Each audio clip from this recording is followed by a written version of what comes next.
What if everything you've been taught about real estate is upside down?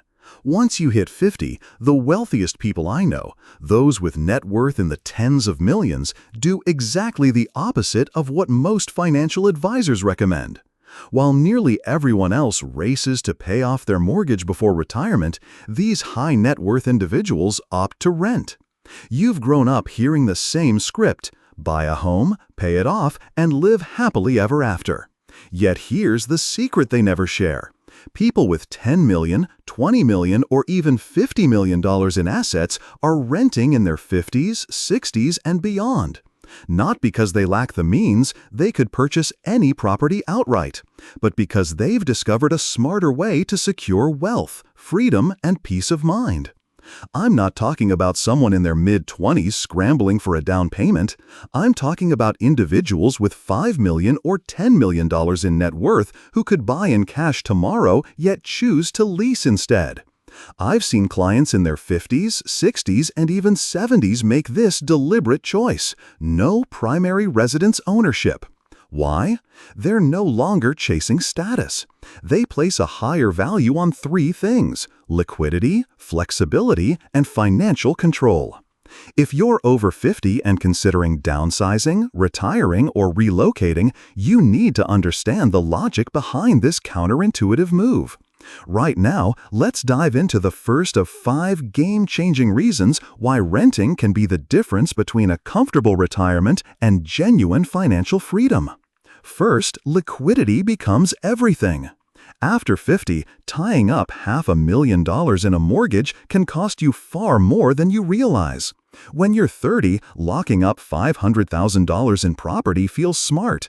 You have decades for appreciation to kick in.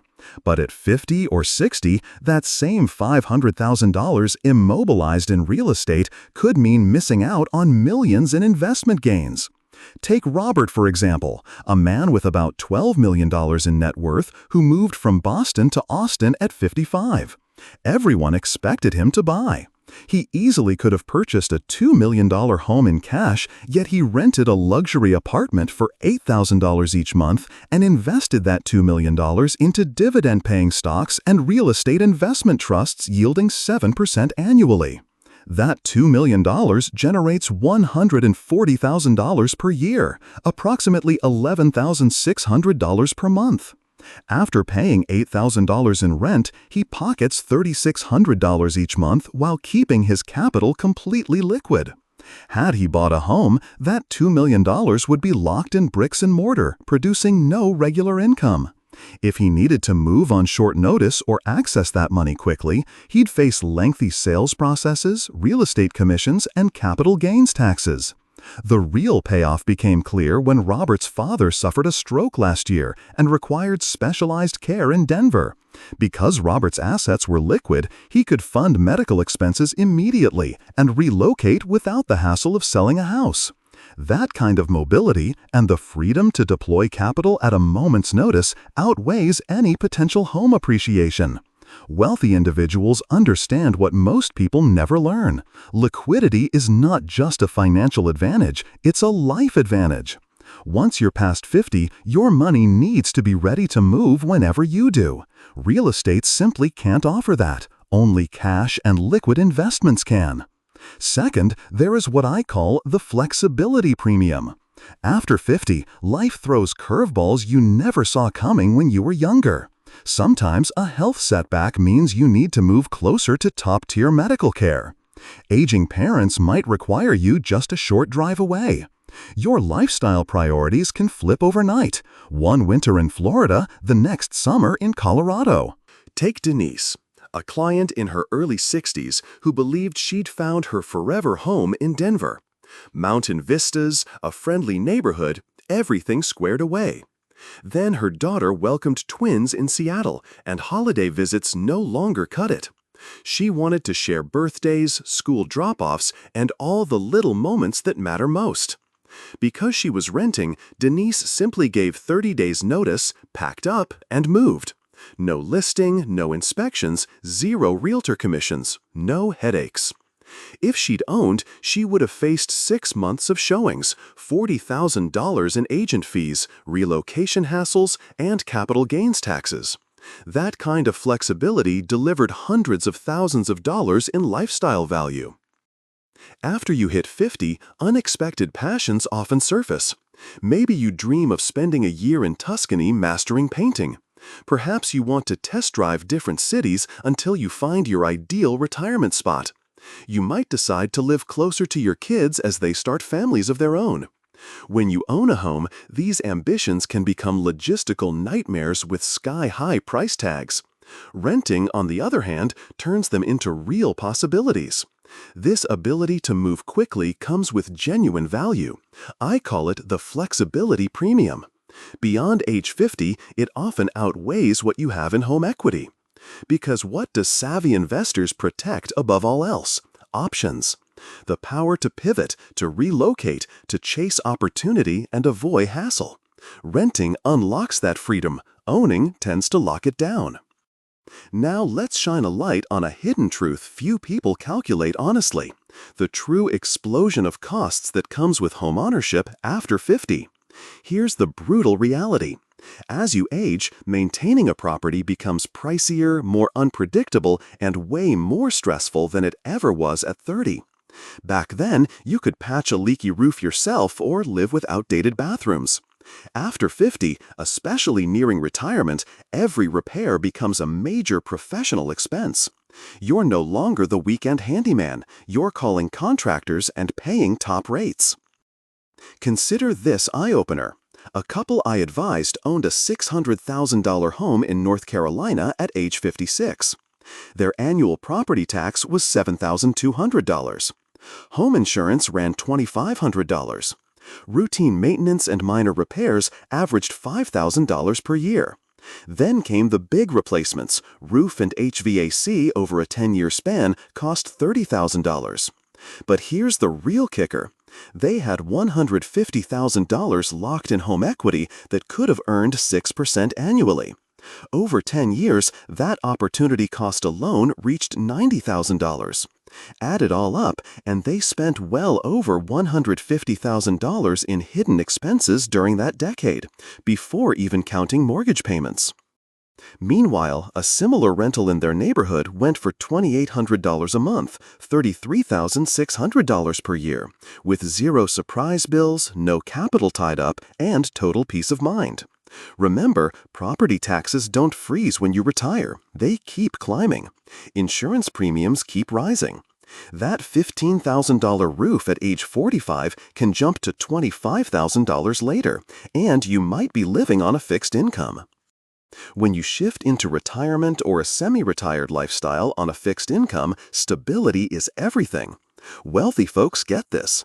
They choose to rent on a fixed monthly basis, leaving all the headaches, broken water heaters, termite infestations, property taxes, roof repairs to the landlord. Because the real cost of home ownership isn't just financial. It's the hours you spend on upkeep, the stress of unexpected bills, and the risk of market downturns.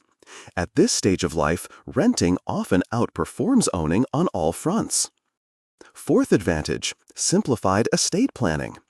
One of the smartest but least discussed reasons affluent people rent after age 50 is to keep things simple for their heirs. When your estate is locked up in bricks and mortar, you don't just leave your children a house, you leave them a multi-step process. Probate, appraisals, realtor fees, listing and selling, tax obligations, tenant management, it quickly becomes a full-time job. And when multiple siblings are involved, conflicts over who gets the property or who buys out whom can rip families apart. I've seen relatives fight over a piece of real estate that nobody really wanted, yet everyone felt compelled to argue. One of my clients, with personal assets just over $20 million, sold all his residential properties at 58. He said, "I want to give my kids money, not problems." Now his entire holdings are in liquid, income-producing assets that can be divided and overseen with minimal effort. His children won't have to sell homes in a depressed market or feud over who keeps which asset. He understood that real estate demands ongoing maintenance, manager oversight, decision-making, and creates tax complications.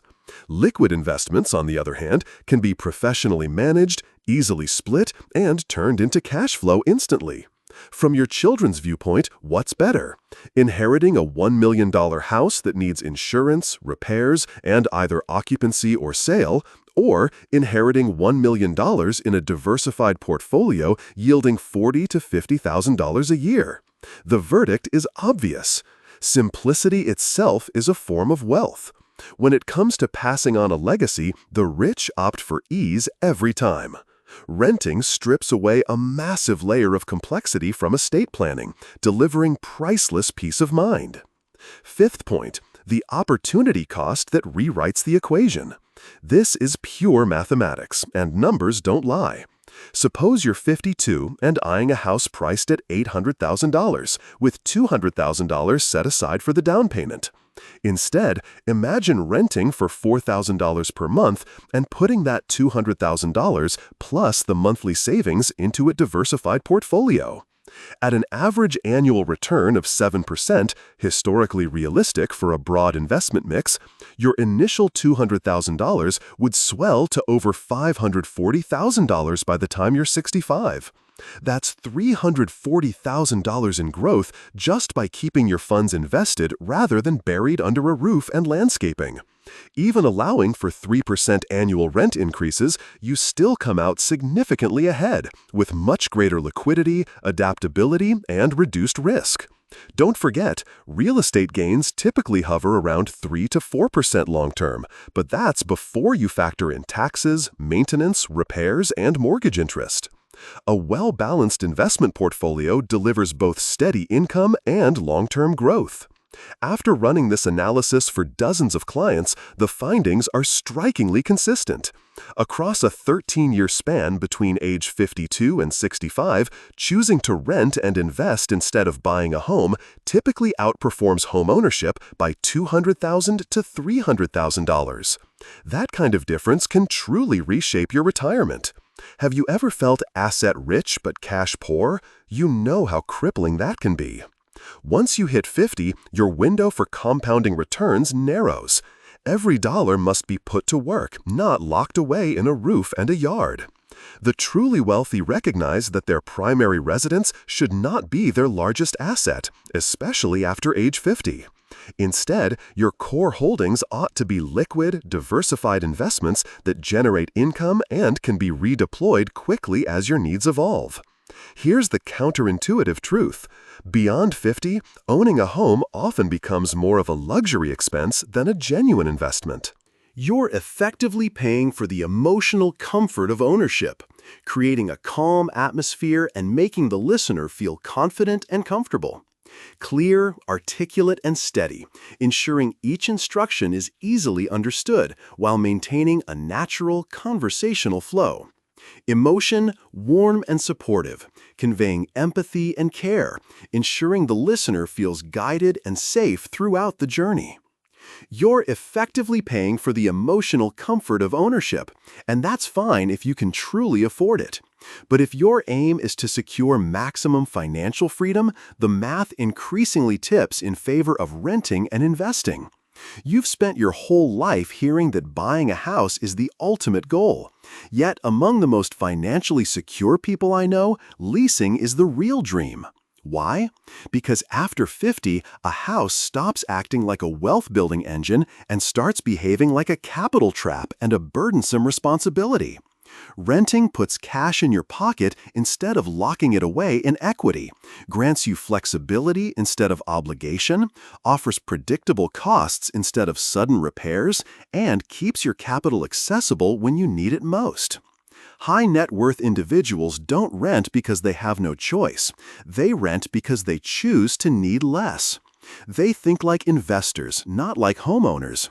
They understand that true wealth isn't about what you own, it's about what you control. When your money is liquid, deployed, and hard at work for you, rather than sunk into walls and foundations, you gain control, options, and freedom. Let's tackle the obvious objections. What about building equity? After 50, especially on high-end properties in prime areas, a large portion of your monthly payment goes toward interest, taxes, and maintenance.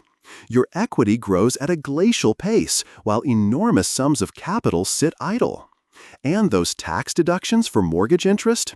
In retirement, many high earners drop into lower brackets, shrinking the value of that write-off. Meanwhile, as a renter, your landlord handles repairs and upkeep, freeing you to focus on growing your investment portfolio. Concerned about stability? Ironically, renting often provides more of it. No surprise major repairs, no swelling property taxes, no soaring insurance premiums, and no being stuck in a home that no longer fits your lifestyle. True stability stems from financial agility, not from being anchored to a single piece of real estate. I'm not suggesting that every homeowner over 50 should become a renter. If you own your home outright and truly love where you live, that's a different story. But if you're weighing a new home purchase after 50, or if a hefty mortgage is cutting into your retirement savings, it's time to run the numbers with complete honesty. Determine the real all-in cost of owning a home. Go beyond the monthly mortgage payment and include taxes, insurance, regular upkeep, foregone investment returns, and the sacrifice of flexibility. Next, compare that total to the expense of renting a similar property and investing the difference. You may be surprised by what you uncover. The wealthiest people I know have grasped a key insight that most Americans never figure out. Once you reach 50, your relationship with money must shift. It's no longer about amassing assets, but about optimizing for freedom, adaptability, and financial control. Often, the smartest financial decision is the one that feels counterintuitive, which explains why so many never build significant wealth. That's why high-net-worth individuals tend to rent after 50. They understand that true wealth isn't measured by what you own, but by what you command.